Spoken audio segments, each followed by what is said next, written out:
दर्शक हो नमस्कार. BR न्यूजच्या BR विशेष या कार्यक्रमामध्ये मी जयपाल खेडकर सर्व दर्शकांचं स्वागत करतो. दर्शको, आपल्याला माहितीच आहे की 9 सप्टेंबर रोजी माननीय सर्वोच्च न्यायालयाच्या खंडपीठानं मराठा आरक्षणाचा जो विषय आहे तो विषय घटनापीठाकडे वर्ग केला आणि हे वर्ग करत असताना या मराठा आरक्षणाला स्थगिती दिली आणि याच स्थगितीमुळे सध्या सर्वत्र मराठा समाज बांधव यांच्यामध्ये एक अस्वस्थता आपल्याला दिसून येते. याच पार्श्वभूमीवर मराठा आरक्षणाच्या विषयावर चर्चा करण्यासाठी आज BR न्यूजच्या स्टुडिओमध्ये शिवसंग्रामचे प्रदेशाध्यक्ष तानाजीराव शिंदे साहेब आज उपस्थित आहेत. तर सर्वप्रथम सर, BR न्यूजच्या स्टुडिओत आपण आज या विषयावर चर्चा करण्यासाठी आलात. आपलं BR न्यूजकडून स्वागत. नमस्कार. तर सुरुवातीला आपण आता जी चर्चा करणार आहोत ती मराठा आरक्षणाविषयी, त्या स्थगितीविषयी करणार आहोत. तर याची एक सुरुवात म्हणून विचारायला किंवा आपल्याकडून ऐकायला आवडेल की मराठा आरक्षण हा विषय किंवा हा मुद्दा, याची एक सुरुवात कुठून झाली, कशा पद्धतीनं झाली? गेल्या 9 तारखेला सर्वोच्च न्यायालयामध्ये जो निकाल आला त्या निकालामध्ये खंडपीठानं ते घटनापीठाकडे वर्ग केलं आणि ते वर्ग करत असताना आरक्षणाचा विषय, त्याच्यामध्ये सध्या जे आरक्षण दिलं जाते त्याला स्थगिती चालू वर्षामध्ये द्यायचा विषय त्यांनी केला. अत्यंत महाराष्ट्रातल्या मराठा समाजाला व्यतीत करणारी ही गोष्ट आहे. कारण हे आरक्षण मिळवत असताना खूप कष्ट या महाराष्ट्रातल्या मराठा समाजाने घेतलेलं आहे. खूप मोठं आंदोलन उभं केलेलं होतं. सहजासहजी हे आपल्याला आरक्षण मिळालेलं नव्हतं आणि हे आरक्षण मिळवल्याच्या नंतर ते आरक्षण टिकवण्याची जबाबदारी ही इथल्या राज्य सरकारची होती. परंतु दुर्दैवानं ते तसं झालं नाही. ते का झालं नाही, का दुर्लक्ष केलं गेलं, या सरकारचा नाकर्तेपणा काय नडला, हे सगळं आज महाराष्ट्राच्या समोर आलेलं आहे. परंतु ह्या आरक्षणाची पार्श्वभूमी लक्षात घेता मराठा आरक्षण हा विषय 2004 सालानंतर महाराष्ट्रामध्ये प्रकर्षानं पुढे आला आणि 2004ला सर्वप्रथम ज्या वेळेला विलासराव देशमुखांची पहिली टर्म संपली आणि सुशील कुमारजी शिंदे इथे मुख्यमंत्री झाले होते, त्यांच्याकडे आम्ही मराठा आरक्षणाच्या संदर्भामध्ये पहिल्यांदा नागपूरच्या हिवाळी अधिवेशनाच्या वेळेला मागणी केली आणि ती मागणी केल्याच्या नंतर संपूर्ण राज्यामध्ये आम्ही ठिकठिकाणी कार्यक्रम, परिषदा भरवल्या आणि जागृती करण्याचा प्रयत्न केला. सुरुवातीच्या काळामध्ये मराठा आरक्षण हा विषय घेऊन आम्ही ज्या वेळेला सत्तेत जे आघाडी सरकारमधले राज्यकर्ते बसलेले होते त्यांच्याकडे ज्या वेळेला जायचो हा विषय घेऊन, त्यावेळेला अनेकांनी त्या गोष्टीकडे दुर्लक्ष केलं. आम्हाला हे आरक्षण मराठ्यांना कसं मिळणार, मराठा समाजाला आरक्षणाची गरजच काय, अशा प्रकारची भूमिका घेतली जायची. आम्ही त्यांना वेळोवेळी समजून सांगायचो. त्यावेळेला सत्तेत असलेले जे मंत्री होते, अनेक आमदार होते, खासदार होते, अनेकांना आम्ही भेटलेलो आहे आणि पुराव्यानिशी आम्ही आजही देऊ शकतो. त्यावेळेला 2004 पासून ते 2008 सालापर्यंत आम्ही सरकारच्या वेगवेगळ्या जे सरकारमध्ये बसलेले प्रतिनिधी त्यांच्याकडे पाठपुरावा करत होतो. त्यामध्ये अशोक चव्हाण नंतर सत्तेवर आले, त्यांची भेट घेतली शिष्टमंडळाने आणि त्यांनाही बोललो मी. परंतु अशोक चव्हाणांनी त्यावेळेला कुठल्याही प्रकारची भूमिका या आरक्षणाच्या संदर्भात घेतली नाही. त्यानंतर 2009 साली, 9च्या सुरुवातीला म्हणजे निवडणुका तोंडावर होत्या, त्यावेळेला शिवसंग्रामनी संपूर्ण राज्यामध्ये अन्य मराठा संघटनांना एकत्र केलं. त्याच्यामध्ये शिवसंग्रामच्या सोबत 5 ते 6 संघटनाचे प्रमुख नेते त्याच्या सोबत आले आणि विनायकराव मेटे साहेबांच्या नेतृत्वाखाली संपूर्ण राज्यामध्ये आरक्षण यात्रा काढली. रायगडावर समाधीवरती जाऊन महाराजांचं दर्शन घेऊन त्या यात्रेला सुरुवात केली. त्यानंतर ती यात्रा रत्नागिरी, सिंधुदुर्ग, कोल्हापूर, सातारा, सोलापूर, या नंतर पुढे मराठवाड्यामध्ये, नंतर विदर्भाच्या सर्व जिल्ह्यातून, खानदेशातून नंतर पुन्हा नगर वगैरे पुणे या मार्गे ती यात्रा मुंबईमध्ये गेली आणि शिवाजी पार्कवरती 1 फेब्रुवारी 2008ला एक विराट असा म्हणजे मोठी रॅली तिथे काढली. आणि त्यानंतर मात्र संपूर्ण राज्यकर्ते खडबडून जागे झाले. त्यांच्या हे लक्षात आलं की मराठा समाजाच्या आरक्षणासारख्या विषयावरती संपूर्ण समाज एकवटतोय. उत्स्फूर्तपणे लोक तिथे आले. शिवसंग्रामच्या त्या आव्हानाला प्रतिसाद मिळाला. विनायक मेटेंच्या सोबत लोक उभे राहत आहेत हे पाहिल्याच्या नंतर मग मात्र राज्यकर्ते त्याविषयी थोडीशी भूमिका घेऊ लागली. सकारात्मक भूमिका घेऊ लागले असं मी म्हणणार नाही त्यावेळी, पण काही भूमिका ते घेऊ लागले. हळूहळू बोलायला सुरुवात झाली. आणि निवडणुका तोंडावर असल्यामुळं शरद पवार साहेबांनी आम्हाला तिथे सगळ्या मराठा संघटनांच्या प्रतिनिधींना एकत्र बोलावलं. नगरमध्ये आम्ही एकत्र आम्हाला बोलावलं त्यांनी तिथे. आणि त्यांनी आम्हाला समजून सांगितलं की निवडणुका तोंडावर आहेत, लोकसभेची निवडणुकीची आता आचारसंहिता लागलेली आहे, तर तुम्ही हे आरक्षणाचा विषय आहे तो थोडा स्थगित करा. लोकसभेची निवडणूक झाल्याबरोबर 9 सालच्या लोकसभेची निवडणूक झाल्याबरोबर ताबडतोब आम्ही तुम्हाला आरक्षण देऊ, तशा प्रकारचा आम्ही अध्यादेश काढू. हे पवार साहेबांनी माझ्यासोबत, मेटे साहेबांच्या सोबत मराठा संघटनांच्या सगळ्या प्रतिनिधी, जवळपास 91 प्रतिनिधी तिथे उपस्थित होते नगरमध्ये. आणि तिथे त्यांनी ते आश्वासन दिलं. आम्ही सुद्धा त्यावेळेला त्यांच्या शब्दावरती विश्वास ठेवला. देशाचा एवढा मोठा नेता, त्यावेळेला संपूर्ण देशातून त्यांना समर्थन मिळत होतं. आपला महाराष्ट्रीय मनुष्य जर देशामध्ये मोठा होणार असेल तर महाराष्ट्रातल्या आपली जबाबदारी आहे, अशा भूमिकेतून आम्ही त्यावेळेला त्यांच्या शब्दावरती विश्वास ठेवला. आरक्षण हे देतायत तर आपण काही काळ निवडणुकीपुरतं आरक्षणाला स्थगिती देऊ, थांबू आणि पुढे आंदोलन आपण चालवायचं जर यांनी दिलं नाही तर. परंतु जेव्हा ती निवडणूक झाली लोकसभेची आणि मी शिष्टमंडळ घेऊन पवार साहेबांना दिल्लीत ज्या वेळेला कृषी भवन मध्ये भेटायला गेलो, त्यावेळेला पवार साहेबांनी अचानकपणे त्यांचा पवित्रा बदलला. आणि त्यांनी स्पष्टपणे सांगितलं की मराठा आरक्षण या विषयावरती मला आता काही बोलायचं नाही. आरक्षणामुळे माझं नुकसान झालंय माझ्या पक्षाचं. अशा प्रकारची भूमिका आमच्या समोर घेतल्यामुळं आम्ही त्यावेळेला व्यथित झालो. आणि आता आपल्याला आरक्षण मिळेल की नाही अशा प्रकारची फार मोठी त्यावेळेला आमची अवस्था झाली. आणि त्यानंतर आम्ही आरक्षणाची लढाई तशीच चालू ठेवली. 2009 पासून ते 2014 पर्यंत पुन्हा लढत होतो. आम्ही आरक्षण यात्रा काढून थांबलो नाही, तर आरक्षण परिषदा भरवल्या, वेगवेगळ्या ठिकाणी जागर परिषदा केल्या, इशारे मेळावे घेतले. असा एकही जिल्हा नाही. आणि जिल्ह्याच्या व्यतिरिक्त जे ठिकाण आहे, अगदी सावंतवाडी असेल, इचलकरंजी असेल, पंढरपूर असेल, अशा टाउन प्लेसला सुद्धा आम्ही मेळावे परिषदा भरवल्या आणि समाजामध्ये जागृती निर्माण केली. आणि मग विलासराव देशमुखांची एक मागची एका कार्यक्रमातली क्लिप आहे, मी आपल्याला द्यायला तयार आहे.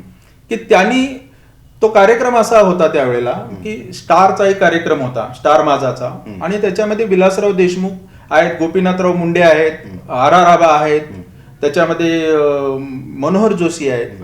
आणि त्यावेळेला विलासरावांनी भाष्य केलं की मराठा समाजामध्ये सुद्धा आता फार मोठ्या प्रमाणामध्ये गरिबी आहे आणि मराठा समाजाला सुद्धा आता आरक्षणाची गरज आहे, पण ते आर्थिक निकषावर द्यावं की कसं द्यावं याच्या बाबतीमध्ये विचार होऊ शकतो. म्हणजे कित्येक वर्ष मराठा राज्यकर्ते इथे असताना देखील मराठा आरक्षणाच्या या महत्वाच्या या तरुणांच्या जीवन मरणाच्या विषयाकडे त्यांनी स्वतःहून तर लक्ष दिलंच नाही, परंतु मराठा संघटना म्हणून शिवसंग्राम याच्याकडे लक्ष वेधत होती.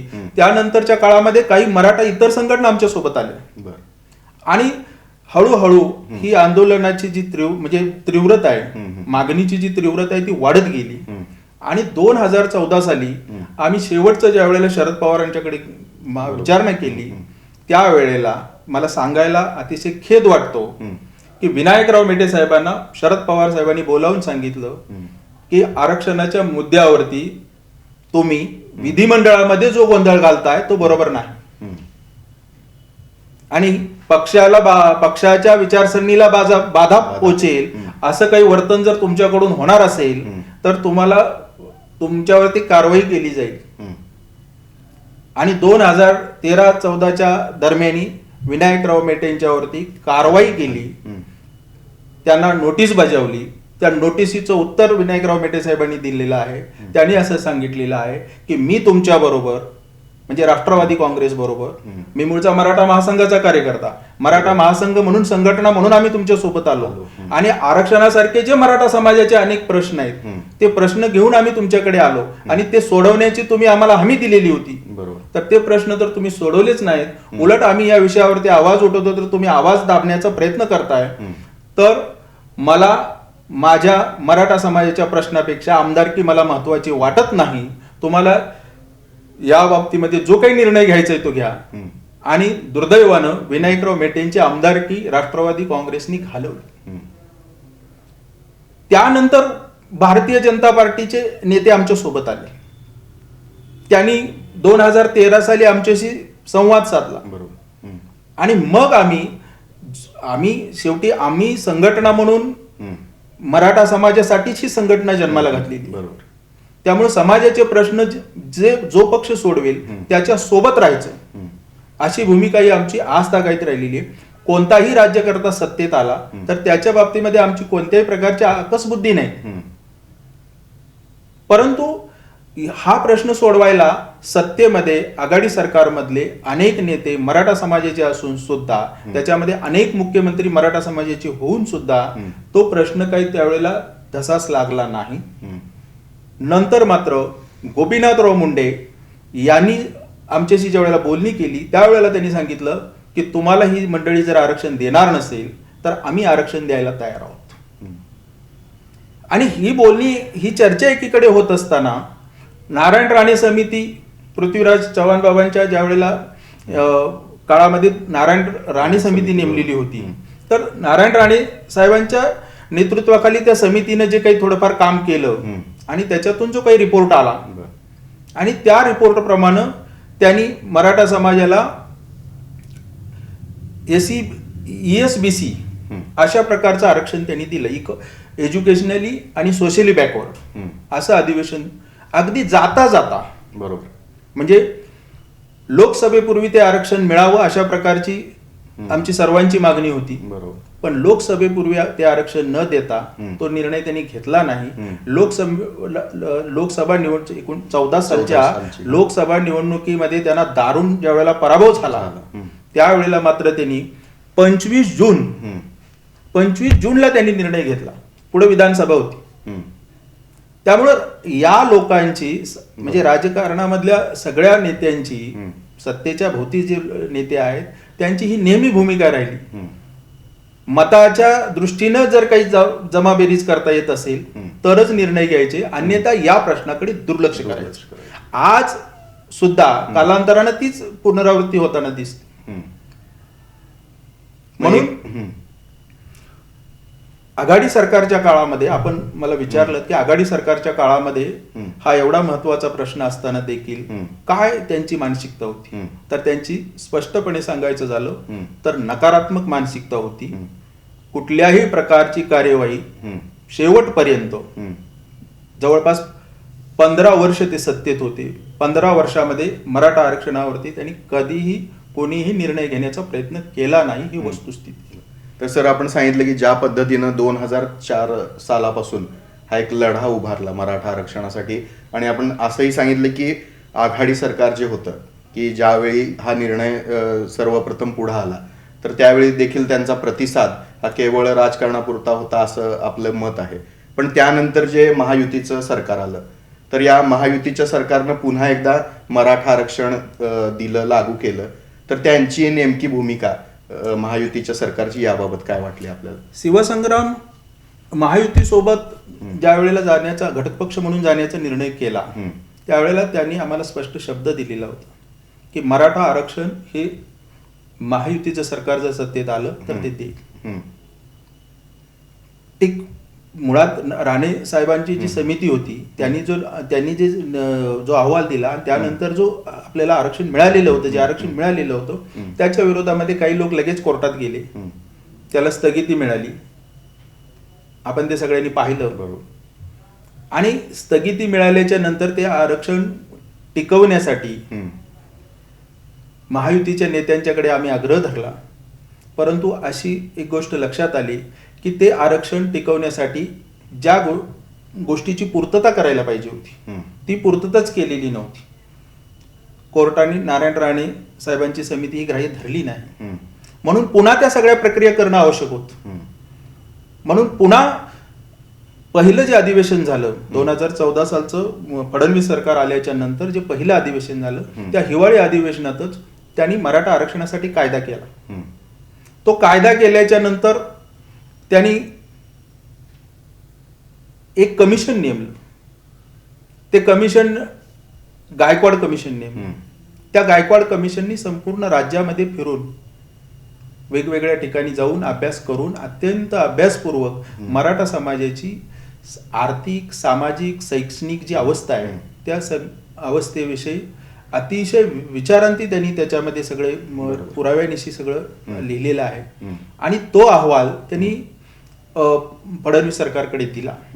आणि त्या अहवालाच्या आधारे, कारण मागासवर्गीय कमिशनचा अहवाल असल्याशिवाय, त्याचा आधार घेतल्याशिवाय आरक्षण सरकारला देता येणार नाही अशा प्रकारची हायकोर्टाने सांगितलेलं होतं. आणि म्हणून मागासवर्गीय कमिशन नेमून, गायकवाड कमिशन नेमून त्याचा अहवाल घेऊन रीतसर अशा प्रकारचं आरक्षण देण्याचा प्रयत्न हे फडणवीस सरकारमध्ये झाला. पण हे सगळं घडत असताना हे काही लगेच झालेलं नाही. ही सगळी प्रक्रिया होत असताना महाराष्ट्रामध्ये काही घटना घडल्या. त्याच्यामध्ये मला उल्लेख करावा लागेल की कोपर्डीची घटना घडली. आणि कोपर्डीची घटना घडल्याच्या नंतर ती अत्यंत दुर्दैवी घटना होती. मराठा समाजातल्या लेकीबाळीला अशा पद्धतीनं जी वागणूक मिळाली किंवा ज्या पद्धतीचा अन्याय अत्याचार झाला ती अत्यंत दुर्दैवाची गोष्ट होती. त्याचा निषेध संपूर्ण देशातून होत होता. बरोबर.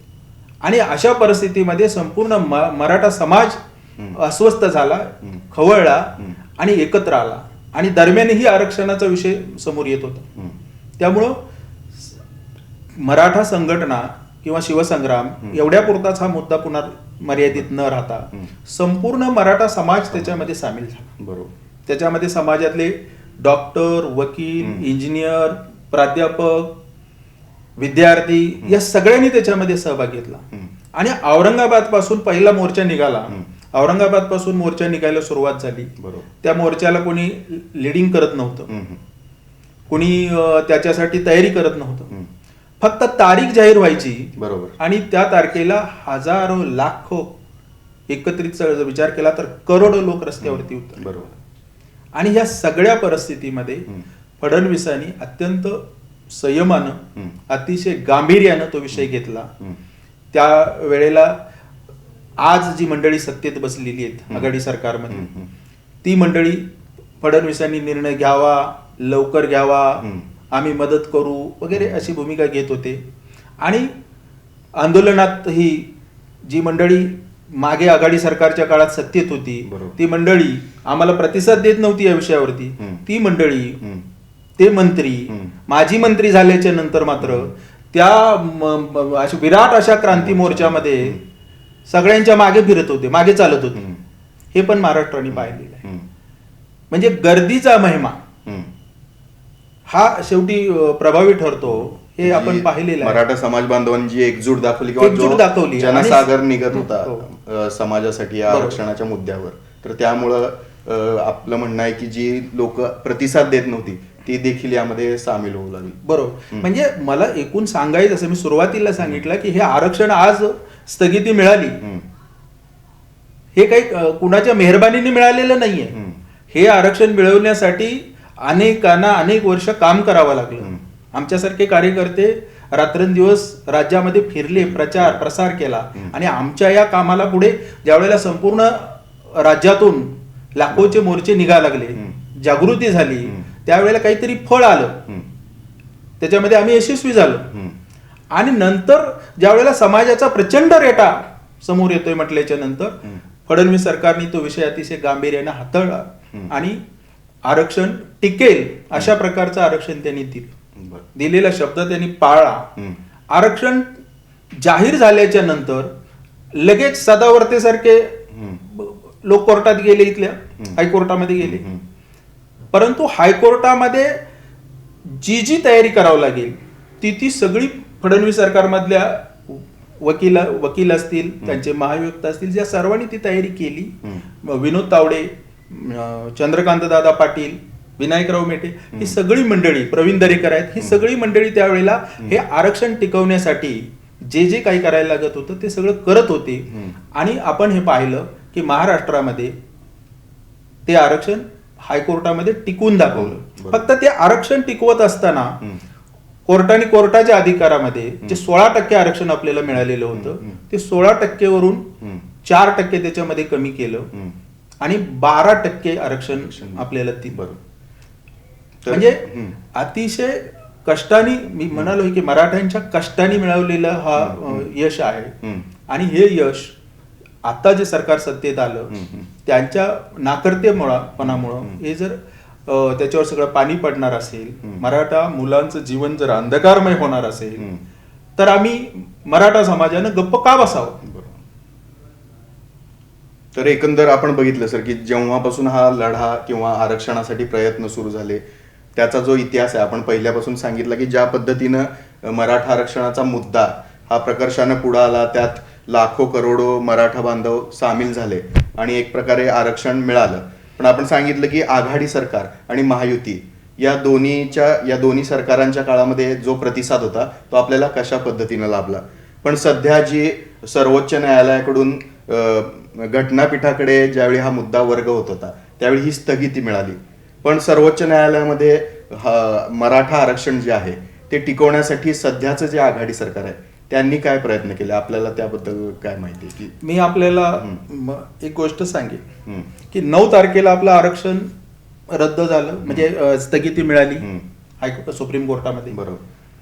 त्यानंतर समाजात ज्या वेळेला अस्वस्थता पसरली आणि संपूर्ण राज्यातून ज्या वेळेला प्रतिक्रिया उमटायला लागल्या त्यावेळेला मुख्यमंत्र्यांनी तातडीने बैठक बोलावली. अशोक चव्हाणांच्या सहित सगळी मंडळी तिथे गेली आणि तिथे मग त्यांनी अतिशय हा विषय आम्ही गांभीर्याने घेऊ, अंतरिम आदेश आहे. अशोक चव्हाण साहेब सांगतात की हा अंतरिम आदेश आहे, हे काही पूर्ण स्थगिती नव्हे. अहो बंद झालं ना, बरोबर, आज बंद झालं ना, उद्याचं कुणी पाहिलंय? बरोबर. स्थगिती म्हणजे आज स्थगिती मिळाली, एवढा विषय महाराष्ट्रातल्या लोकांना समजत नाही का तुम्ही आम्हाला भाषा शिकवणार मराठी, अंतरिम आदेश आहे आणि पुढे काय होणार आहे? एवढं मोठं समाजाचं नुकसान झालंय तरी सुद्धा ही मंडळी खरं म्हणजे ताबडतोब याची जबाबदारी घेऊन या मराठा समाज आरक्षणाच्या संदर्भातली जी समिती होती त्याचे ते अशोक चव्हाण साहेब समितीचे अध्यक्ष होते, त्यांनी ताबडतोब त्या पदावरून दूर व्हायला पाहिजे. आज जे ते सगळं समजून सांगतायत, मीटिंग घेत आहेत, मुख्यमंत्री सुद्धा सांगतायत की आम्ही मागे सरणार नाही, सेनापतीच्या भूमिकेत आज आहेत. हे जर तुम्ही हा विषय समोर आल्याच्या नंतर 2-4 महिन्यापासून जर केला असता, बरं याची जाणीव आम्ही करून दिलेली नाही असं नाही, आम्ही तर त्यासाठीच आहोत. शिवसंग्राम सारखी संघटना ही मराठा समाजाच्या हितासाठीच जन्माला आलेली आहे. 4 महिन्यापासून मेटे साहेब संपूर्ण राज्यामध्ये फिरून, तुम्ही पाहिलं असेल की गोंधळ आंदोलन केलं, बरोबर, पुण्यामध्ये केलं, नाशिकमध्ये केलं, अनेक वेळा टीव्हीवरती बोलतायत, भेटून सांगतायत की दगापटका होण्याची शक्यता आहे. सरकारने याच्या बाबतीत काही तयारी चालवलेली नाही. जे वकील तिथे लढणार आहेत त्यांचा आणि सरकारचा समन्वय दिसत नाही. आम्ही वकिलांशी ज्या वेळेला बोललो त्यावेळेला त्यांनी सांगितलं की आमच्याशी अजून त्यांची मीटिंग झालेली नाही. आणि दुर्दैव असं की आपलं आता आरक्षण ज्या दिवशी 9 तारखेला स्थगिती मिळाली त्या दिवशी आमचा महाअभियोक्ता जो असतो तो सुद्धा तिथे उपस्थित नव्हता. म्हणजे इतकं दुर्लक्ष होतं. म्हणजे एकंदर आपल्याला असं म्हणायचं की सध्याचे जे आघाडी सरकार आहे तर जितका हवं तितक्या गांभीर्यानं हा मराठा आरक्षणाचा विषय किंवा त्याचा पाठपुरावा त्यांनी केला नाही असं आपलं मत आहे. याच्यामध्ये शरद पवार साहेब 2 विषय आहेत त्याच्यामध्ये. एक तर शरद पवार साहेब इथे 4 वेळा राज्याचे मुख्यमंत्री होते आघाडी सरकार 15 वर्ष इथं सत्तेत होतं. हम्म. त्या याच्यामध्ये शरद पवारांचा पक्ष सत्तेत होता. बरोबर. आंदोलन सुरूच होतं. हम्म. आम्ही वेळोवेळी लढत होतो, भांडत होतो, झगडत होतो. हम्म. हा विषय मराठा समाजाच्या मुलाच्या जीवन मरणाचा आहे हे त्यांना माहीत होतं. असं असताना सुद्धा ते मुख्यमंत्री असतानाही तो विषय त्यांनी हाताळला नाही आणि त्यांचे मुख्यमंत्री उपमुख्यमंत्री झाल्याच्या नंतर सुद्धा तो विषय त्यांनी गांभीर्याने कधी घेतला नाही. बरोबर. जर शरद पवार साहेबांनी हा विषय हम्म. मराठवाडा नामांतर घडवलं, हम्म. त्याच्यामध्ये जी तत्परता दाखवली हम्म. आणि तो विषय त्यांनी सोडवला, हम्म. त्याच गांभीर्यानं जर मराठा आरक्षणाकडे पाहिलं असतं तर हा प्रश्न 20-25 वर्षापूर्वी सुटला असता. सुटलं असतं. पण ते झालं नाही. हम्म. एवढं प्रेम शरद पवारांच्यावरती महाराष्ट्रातल्या मराठा समाजाने केलंय. हम्म. संपूर्ण महाराष्ट्राचा मोठा मराठा नेता म्हणून आम्ही सर्वजण त्यांच्याकडे आशेनं बघतो. पण त्यांनी मात्र त्यांचं कोणत्या आणि काय टाईपचं राजकारण आहे हे आम्हाला कधीच कळलं नाही. त्यांनी मात्र या विषयाकडं जाणीवपूर्वक दुर्लक्ष केलं. हम्म. पुढे त्यांचं आघाडी सरकार आल्याच्या नंतर त्यामधल्या विलासराव देशमुखांना वाटत होतं, परंतु दुर्दैवानं विलासरावजी नंतर गेले. हम्म. पण अनेक लोकांनी आग्रह धरून सुद्धा, मला तर अशी माहिती आहे की राष्ट्रवादी काँग्रेसमधल्या सुद्धा काही लोक खाजगीमध्ये पवार साहेबांच्याकडे बोलायचे की हा मराठा समाजाचा महत्वाचा प्रश्न आहे, हम्म. त्याच्यावरती आपण काही केलं पाहिजे. हम्म. आणि म्हणून पुढे ज्या वेळेला हे प्रचंड मोर्चे निघाले, हम्म. त्यावेळेला त्या मोर्चाच्या नंतर ज्या वेळेला फडणवीसांनी आरक्षण देण्याचा निर्णय घेतला, त्यावेळेला सर्व पक्षाला त्यांनी आव्हान केलं हम्म. की सर्वांनी आपण एकत्र बसून हा निर्णय करू. हा समाजाच्या एवढ्या मोठ्या समाजाचा प्रश्न आहे. आणि या सगळ्या पार्श्वभूमीचा विचार होऊनच हे सगळे पक्ष त्यावेळेला एकमतानं या विषयावरती एकत्र आले. म्हणजे आरक्षण फडणवीसांनी दिलं, हम्म. पण ते देत असताना राष्ट्रवादी काँग्रेस असेल किंवा काँग्रेस असेल किंवा अन्य पक्ष असतील, या सगळ्या पक्षाच्या आमदारांनी तिथे सपोर्ट केला. हम्म. जे तुम्ही केलं बरोबर. त्याच्याबद्दल नाही म्हणायचं आमचं काही कारण नाही, हम्म. पण ते कधी केलं, हम्म. किती उशीर केला, संपूर्ण समाज उठल्याच्या नंतर तुम्ही हा निर्णय घेत असताना जर योग्य वेळी घेतला असता तर मराठा तरुणांच्या इतक्या 3-4 पिढ्या बर्बाद झाल्या नसत्या ना. म्हणून मला असं म्हणायचं आहे की पवार साहेब सत्तेत असताना, पवार साहेबांच्या हातात सत्ता असताना त्यांनी निर्णय घेतला नाही. आणि अशोकराव चव्हाण साहेबांना आज समितीचा अध्यक्ष बनवलंय मुख्यमंत्र्यांनी. तेही 2 वेळा मुख्यमंत्री होते ना इथे. त्यांच्याकडेही आम्ही वर्षा बंगल्यावरती जाऊन आमच्या शिष्टमंडळाने त्यांच्याकडे हा विषय मांडलेला आहे. आजही तुम्ही वर्षा बंगल्यावरती त्यांचं ते हे काढून बघा, तिथे सापडेल तुम्हाला, किंवा आमच्याकडे आहेत पेपर, आम्ही त्यांना भेटून हे सगळं सांगितलेलं आहे. पण त्यांची ही मानसिकता कधी सकारात्मक राहिली नाही. जर ते मुख्यमंत्री असताना ते नकारात्मक मानसिकतेत होते, आता ते याच्यामध्ये काम करण्यामध्ये किती उत्सुक असणार आहेत. म्हणून अगदी आम्ही पत्र लिहून सरकारला सांगितलेलं होतं, मुख्यमंत्र्याला एक पत्र लिहिलेलं होतं विनायकराव मेटेंनी की उदासीन आहेत अशोक चव्हाण साहेब, या विषयावरती उदासीन आहेत, त्यांना तुम्ही दूर करा. आणि फडणवीस सरकारच्या काळामध्ये जी सर्वपक्षीय समिती या आरक्षणाच्या संदर्भानं नेमलेली होती, त्या समितीमध्ये जे एकनाथ शिंदे आहेत त्यांनी काम केलेलं आहे. बरोबर. त्यांना हा विषय माहिती आहे. त्यांच्याकडे जर हा विषय सोपवला तर ते थोडं आस्थेनं बघतील त्याच्याकडे आणि या विषयाचा पाठपुरावा करतील. अशा प्रकारची, म्हणजे तुमच्याच मंत्रिमंडळातले दुसरे मंत्री नेमा, अशा प्रकारची विनंती पत्र पण त्यानं दिलेलं आहे. पण ते केलं नाही. उलट आम्ही ही मागणी केल्याच्या नंतर सगळाच कारोबार मराठा समाजाच्या अनुषंगाने अशोक चव्हाणच पाहतील अशा प्रकारे सांगितलं. म्हणजे एकंदर आपण बघितलं की सर, की आघाडी सरकारची उदासीनता होती असं आपण म्हणता. पण आता सध्या बघतोय आपण की सर्वोच्च न्यायालयानं ज्यावेळी घटनापीठाकडे हा विषय वर्ग केला त्यावेळी स्थगिती दिली आणि ही संपूर्ण मराठा समाज बांधवांसाठी एक व्यतीत करणारी सध्याची गोष्ट किंवा ही घटना म्हणावी लागेल. तर अशा परिस्थितीमध्ये भविष्यामध्ये सर्वोच्च न्यायालयामध्ये जर मराठा आरक्षण टिकवून ठेवायचं असेल तर त्यासाठी आता काय प्रयत्न करणं सध्याच्या काळामध्ये गरजेचं आहे, आपल्याला काय वाटतं? याच्यामध्ये आम्ही काय प्रयत्न करू हे मुख्यमंत्र्यांनी सांगितलेलं आहे. तो प्रयत्न त्यांना करावाच लागेल.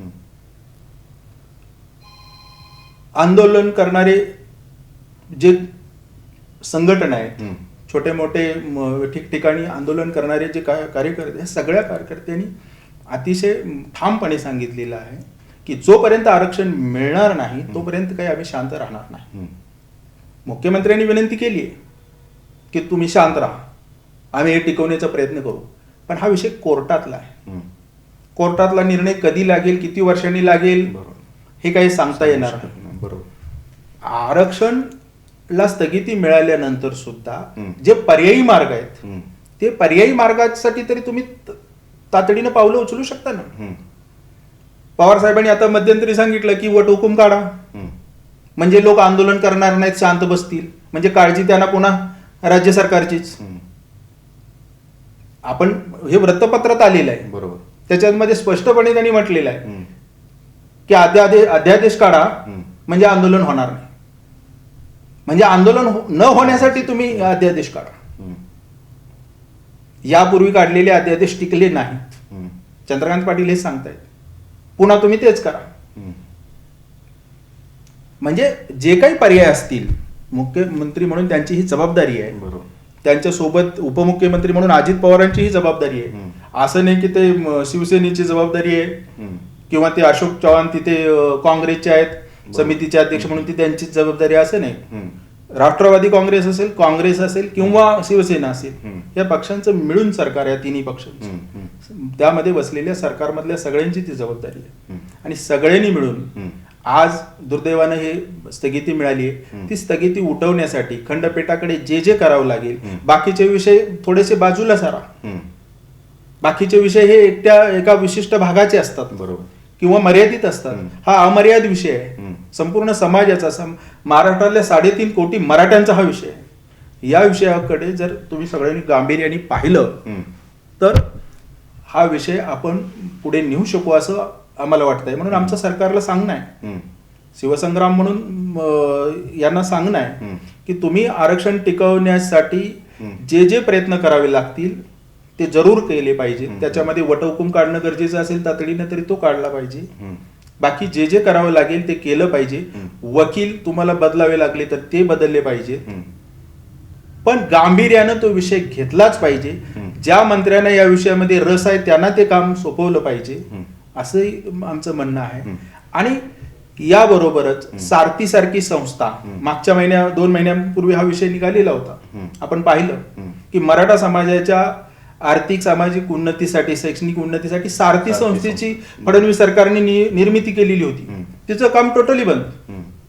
आणि त्याच्या विषयाच्या अनुषंगाने ज्यावेळेला काही प्रश्न विचारले त्या खात्याच्या मंत्र्याला, त्यावेळेला त्या मंत्र्यांनी थैथयाट केला की मी अमुक अमुक आहे म्हणून तुम्ही माझ्यावरती ऑब्जेक्शन घेत असाल तर मराठा मंत्र्याकडे ही जबाबदारी सोपवा. हे महाराष्ट्रातल्या एका जबाबदार मंत्र्याचं वक्तव्य असू शकतं. तुम्ही मंत्री महाराष्ट्राचे म्हणून तिथे बसलेला आहात, ते कुठल्या जातीचे म्हणून नाही. बरोबर. आणि नकारात्मक भूमिका असायचं कारण नाही. तुमची सकारात्मक भूमिका सर्व समाजाच्या बाबतीत असली पाहिजे. बरोबर. आणि ते सारथीचं काम मुख्यमंत्र्यांनी त्यांच्याकडून काढून अजित पवारांच्याकडे सोपवलं, हे आपण पाहिलंय. बरोबर. पण नुसतं सोपवलंय, पुढे काही झालेलं काही नाही ऐकवत. सारथीचं काम हे अतिशय ताकदीनं, अतिशय व्यवस्थितपणे सुरू झालं पाहिजे. आणि हे सुरू झालेलं काम हे महाराष्ट्रात समोर आलं पाहिजे. बरोबर. आता सध्या काय सुरू आहे तिथे, हे सगळं महाराष्ट्राच्या समोर आलं पाहिजे. तर मग महाराष्ट्रातल्या समाजाला वाटेल की बाबा, तरुणांना वाटेल की या सरकारमध्ये सुद्धा या लोकांनी आता लक्ष द्यायला सुरुवात केली. हा एक विषय आहे. आणि दुसरा विषय आहे की आम्ही अण्णासाहेब पाटील आर्थिक विकास महामंडळ, मागे ज्या वेळेला युतीला आम्ही सपोर्ट केला होता, मराठा महासंघ म्हणून सपोर्ट केला होता, त्यावेळेला हे 98 साली हे अण्णासाहेब पाटील आर्थिक विकास महामंडळ, मनोहर जोशी मुख्यमंत्री असताना आणि गोपीनाथरावजी उपमुख्यमंत्री असताना हे महामंडळ मराठा महासंघ आहे, आम्ही ते बनवून घेतलं. आणि हे महामंडळ बनल्याच्या नंतर मधल्या काळामध्ये ज्यावेळेला फडणवीसांचं सरकार आलं तोपर्यंत या महामंडळाला 15 वर्षामध्ये 100 कोटी रुपये सुद्धा निधी मिळालेला नव्हता. म्हणजे पूर्वी सुरुवातीला जो काही निधी दिलेला होता तोच निधी 15 वर्ष निधी मिळालेला नव्हता. जो तोकडा निधी होता त्याच्यावरतीच काही थोडंफार कर्ज वाटपाचं काम झालं आणि तो विषय संपला. फडणवीस सरकार आल्याच्या नंतर, हे मोठे मोर्चे निघाल्याच्या नंतर, आंदोलनं झाल्याच्या नंतर फडणवीस सरकारने माझ्या माहितीप्रमाणे 400 कोटी रुपये तिथे दिले त्या महामंडळाला आणि तिथे अध्यक्ष नेमले. काम काही अंशी सुरू झालं. दुर्दैवाने हे सरकार गेलं आणि या महामंडळाचं काम पुन्हा ठप्प. आता 400 कोटी आणि एवढा मोठा महाराष्ट्र, 30-35 जिल्हे आहेत त्याच्यामध्ये, कुठल्या जिल्ह्याला किती वाटप होत आहे याचा कधी कुणी आढावा तरी घेतलाय का? हे लोकांना नीट माहीत झालं पाहिजे. कुठल्या जिल्ह्यामध्ये किती उद्योजकांना किती पैसे दिले. आणि एक गोष्ट अशी आहे की महामंडळ थेट किती पैसे देतं आणि बँकाकडून किती पैसे घेतले जाते. बहुतांशी पैसे बँकांनी द्यावेत, त्याचं फक्त आम्ही व्याज भरू, एवढं काम महामंडळ करते. तसं न करता महामंडळाने सुद्धा पैसे थेट दिले गेले पाहिजे. काही उद्योजक उभे केले गेले पाहिजेत. जर मराठा समाजाला या सगळ्या परिस्थितीच्या पार्श्वभूमीवरती दिलासा द्यायचा असेल तर किमान 1000 कोटी रुपये तरी, 1000 हा मोठा आकडा नाही आहे, जरी वाटत असला तरी तो मोठा आकडा नाही. तुम्ही हजारो कोटी रुपयाचं उद्योगपतींचे लाईट बिल माफ करता, अनेकांना अनेक सवलती देता. एवढ्या मोठ्या मराठा समाजाच्या मुलावरती सातत्यानं अन्याय होतोय. त्यांना जर दिलासा द्यायचा असेल तर किमान 1000 कोटी रुपये या महामंडळाकडे दिलं पाहिजे आणि त्यातून काही थेट कर्ज योजना उभारल्या पाहिजेत. म्हणजे अशा प्रकारची सुद्धा आमची त्याच्यामध्ये मागणी आहे. तरच कुठेतरी सारथी संस्था सुरू झाली, महामंडळ सुरू झालं आणि प्रामाणिकपणे हे सगळे जर सत्तेत बसलेले लोक काम करायला लागले, ते आरक्षण टिकवण्यासाठी काम करतायत असं दिसायला लागलं तर आणि तरच मराठा समाज संयम राखेल. अन्यथा हे आंदोलन हे उभं राहील. मी इतरांचं काही सांगू शकत नाही, पण संघटना मी ज्या संघटनेमध्ये काम करतो त्या संघटनेच्या काही काम करण्याची पद्धती आहे, त्याप्रमाणे आम्ही गेल्या 10 तारखेला तातडीनं बैठक घेतली.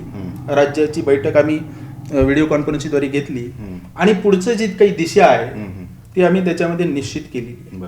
तर एकंदरच सर आपलं म्हणणं असं आहे की मराठा आरक्षण जर आता पुन्हा टिकवून ठेवायचंच असेल तर एक सकारात्मक दृष्टिकोन हवा, एकजूट हवी आणि उदासीनता जी आतापर्यंत प्रत्येकामध्ये होती ती कुठेतरी झटकून पुन्हा सर्वांनी समाजासाठी म्हणून पुढे यायला हवं. मग हे करत असताना आपण बघितलं की 2004 सालापासून शिवसंग्रामने ही जी चळवळ म्हणा, हे जे आंदोलन उभं केलं त्याचा पाठपुरावा ते आजही करत आहेत आणि तितक्याच प्रकर्षानं ते करत आहेत, प्रभावीपणे करत आहेत. मग हे करत असताना आता भविष्यात शिवसंग्राम म्हणून आपल्या संघटनेची भूमिका काय असणार आहे मराठा आरक्षणाबाबत? मी आपल्याला आता सांगितलं की अशा प्रकारच्या आमच्या 3 प्रमुख मागण्या असतील. एक, सारथी संस्थेचं काम कार्यान्वित करा. अण्णासाहेब पाटील आर्थिक विकास महामंडळाला मोठा निधी उपलब्ध करून द्या आणि कर्ज प्रकरण सुरू करा. आणि या बाबतीमध्ये आरक्षण टिकवण्यासाठी सर्व प्रयत्न केले पाहिजेत, एकत्रित येऊन प्रयत्न केले पाहिजेत, ही अशी आमची मागणी. पण हे सगळं घडत असताना शिवसंग्राम ही संघटना होती, ही मराठावादी संघटना उघड आहे. याच्यामध्ये काय लपून छपून आणि नाव लपून वगैरे काम करतोय असं अजिबात नाही. आमचे 2 आमदार निवडून आलेले आहेत, विधानसभेतही निवडून आलेले. त्याच्यामध्ये वर्सोवा मुंबईतून आणि दुसरा भाजप अलायन्स मधून, किनवटमधून. त्यामुळं आम्ही जी भूमिका घेतोय ती स्पष्टपणे भूमिका घेतोय. छत्रपती शिवाजी महाराजांची जी सहिष्णुतेची भूमिका होती, आपल्या शिवाजी महाराजांची भूमिका जी होती, आपण आपल्या धर्माचं कार्य करत असताना परधर्मीयाचा कुठेही दुस्वास करायचा नाही. बरोबर. आणि संपूर्ण समाजाचे आपण राजे, रयतेचे राजे बनायचे, ही जी महाराजांची भूमिका होती ती भूमिका आम्ही आत्मसात केलेली आहे. आम्ही हे मराठा समाजाचं काम करत असताना, कुणबी समाजाचं काम करत असताना इतर कुठल्याही समाजाचा दुस्वास करत नाही. त्यामुळे हजारो कार्यकर्ते आमच्यामध्ये हे अन्य समाजाचे देखील आहेत. बरोबर. त्यामुळे पक्ष म्हणून आम्ही शेतकऱ्यांच्या प्रश्नावरती परवा दूध आंदोलन केलं, घटक पक्ष म्हणून त्याच्यामध्ये सामील झालेला होता. जे जे प्रश्न आहेत समाजाचे म्हणून जे जे प्रश्न आहेत त्या सगळ्या प्रश्नावरती शिवसंग्रामचा लढा असतो. त्याच्यामध्ये मराठा आरक्षण हा एक प्रमुख भाग आहे. आणि छत्रपती शिवाजी महाराजांचं आंतरराष्ट्रीय पातळीवरचं स्मारक या विषयाचा जन्म शिवसंग्रामने घातलेला आहे. बरोबर. त्यामुळे तो विषयही सुद्धा शिवाजी महाराजांचं आंतरराष्ट्रीय पातळीवरचं स्मारक सुद्धा हे गतीनं झालं पाहिजे याच्यासाठी पाठपुरावा करणं हे काम सुद्धा शिवसंग्राम करेल. तर दर्शक हो, आपण जाणून घेतलं की शिवसंग्रामच्या भूमिका आता काय आहेत आणि भविष्यात देखील त्यांचा पाठपुरावा कुठल्या कुठल्या गोष्टींसाठी, कुठल्या कुठल्या महत्वाच्या मुद्द्यांसाठी राहील. तर आपण जाणतो की 9 सप्टेंबर रोजी ज्यावेळी माननीय सर्वोच्च न्यायालयाच्या खंडपीठानं मराठा आरक्षणाचा जो विषय आहे तो ज्यावेळी घटनापीठाकडे वर्ग केला, हे वर्ग करत असताना ती स्थगिती दिली, ज्या स्थगितीमुळे आज महाराष्ट्रात, संपूर्ण देशात मराठा समाजाचे समाज बांधव जे आहेत ते थोडेसे व्यतीत आहेत. मात्र या संपूर्ण मराठा आरक्षणाबाबत आज आपण चर्चा केली. या चर्चेसाठी आपल्या स्टुडिओमध्ये शिवसंग्रामचे प्रदेशाध्यक्ष तानाजीराव शिंदे साहेब उपस्थित होते. तर सर, ही चर्चा करून विविध पैलू जे आहेत या आरक्षणाबाबतचे ते आपण उलगडले. आपण या स्टुडिओत आलात तर BR न्यूज कडून आपले मनपूर्वक आभार. धन्यवाद. नमस्कार. नमस्कार.